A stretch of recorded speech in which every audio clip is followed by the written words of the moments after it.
Well, before I could walk, I had a wrench in my hand. I was my mama's little angel, my daddy's second chance. He went end over end. The first year he went pro and he lost part of his eyesight, so he couldn't race no more.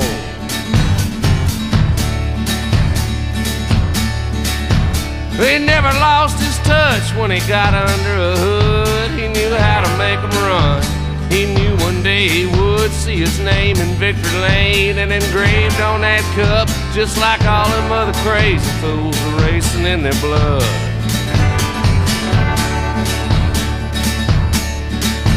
He'd put me on his lap when he'd drive and I'd take the wheel, and he'd say, "What do you think about that, son? How does she feel? You just wait till them little legs get long enough to reach the gas. Once you put her on the floor one time, there ain't no turning back."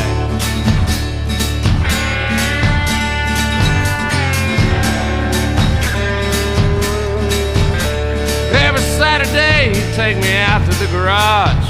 He'd take an empty bucket, fill it full of engine parts. He'd sit me down and pour them out in front of me on the floor. I'd have to tell him what each one was and what each one was for.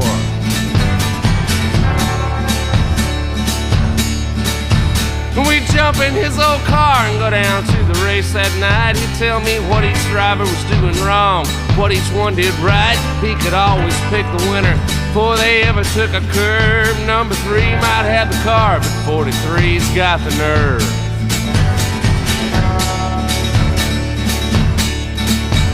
But before I turned 18, Daddy said, "Now pretty soon you'll be old enough to race, but I'm gonna leave it up to you." Taught you all about it, taught you everything I know. You gotta have a car to do it, and you gotta work and buy your own.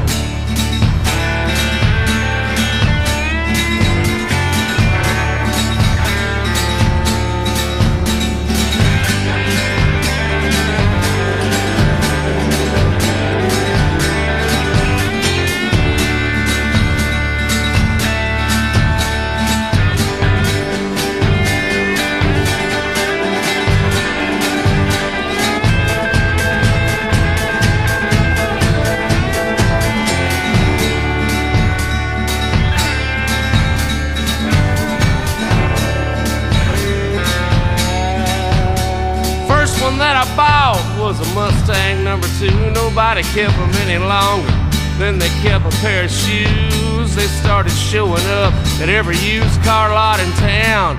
A V8 on a go-kart, easy terms, no money down.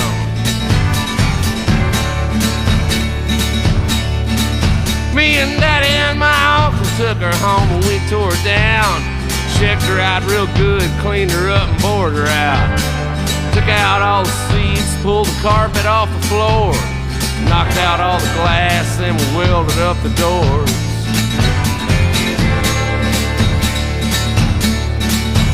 Well, the first time that I raced, my qualifying was a shame. I started out way in the back and came back about the same. Pulled her in the pit, couldn't look my daddy in the eye. He said, "If you quit now, son, it's gonna haunt you all your life." See, it ain't about the money or even being number 1. You gotta know when it's all over you did the best you could have done. And knowing that it's in you and you never let it out is worse than blowing any engine or any wreck you'll ever have. Since then I wrecked a bunch of cars and I broke a bunch of bones. It's anybody's race out there and I learned to run my own. I'd shove them in the wall, and I'd hit them from behind. I'd let them know that I was there. I'd let them know that track was mine.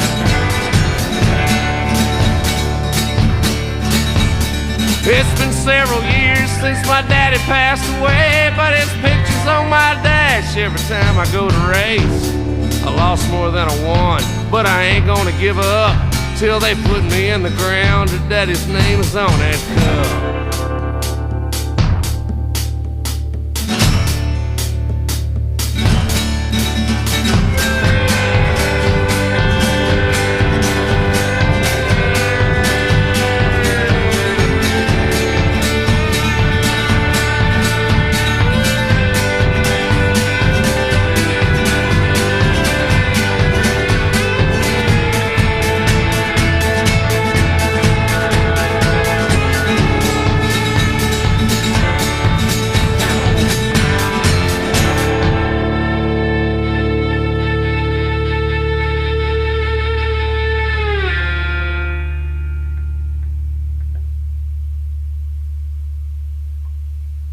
I'm sorry, I didn't look at you.